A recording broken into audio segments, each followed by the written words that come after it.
So guys, আমি এখন আপনাদের দেখাবো এই যে প্যাকের যে মেসিটা, এটা কিন্তু 104 যায়, ঠিক আছে। তো এটা আমি নিজের মতো করে ট্রেন করছি। আপনারা যদি কেউ করতে চান তো করতে পারেন, কারণ আমি তার পারফরমেন্স ওইভাবে পাচ্ছিলাম না। কারণ হচ্ছে আমার স্পিডে ধরা খেয়ে যাচ্ছিলাম, কারণ আমি সব কিছু স্পিডের প্লেয়ার দিয়ে খেলাই। তো দ্যাটস আমি নিজে কাস্টম ট্রেন করছি। আপনাদের যদি দরকার হয় আপনারা এইভাবে ট্রেন করে নিতে পারেন।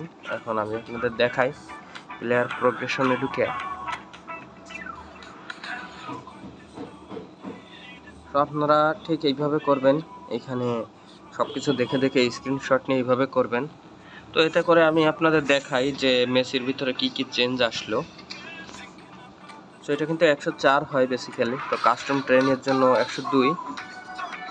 তো এখানে দেখেন, যেহেতু এখানে সব কিছু বুস্টার আছে, বল কন্ট্রোল, ড্রিবেলিং, টাইট প্রসেশন, সেহেতু আমি এইখান থেকে কমাই দিছি, দিয়ে ফিনিশিং কিন্তু 90 রাখছি। মোটামুটি 87 হয়, বুস্টেড হয়ে 90। আর এইখানে দেখেন অ্যাটাকিং অ্যাওয়ারনেস হচ্ছে 93-তে চলে গেছে। তো এখন যে মেইন যে জিনিসটা সেটা দেখাই আমি। এটা দেখেন স্পিড কিন্তু 85 পাচ্ছেন, আর এখান থেকে অ্যাক্সেলারেশন পাচ্ছেন কত, 91। আর কিকিং পাওয়ার কিন্তু 80 থেকে 90-তে। আপনি চিন্তা করেন, মানে রকেটের মতো। আর বল ব্যালেন্স দেখেন, স্ট্যামিনা দেখেন। তো মোটামুটি আর কি পারফরমেন্স ভালো পাচ্ছি। আপনারাও ট্রাই করতে পারেন। ভাবলাম যে শেয়ার করি, দ্যাটস ওয়াই আপনাদের কাছে শেয়ার করা। আপনারা এইভাবে ইউজ করতে পারেন।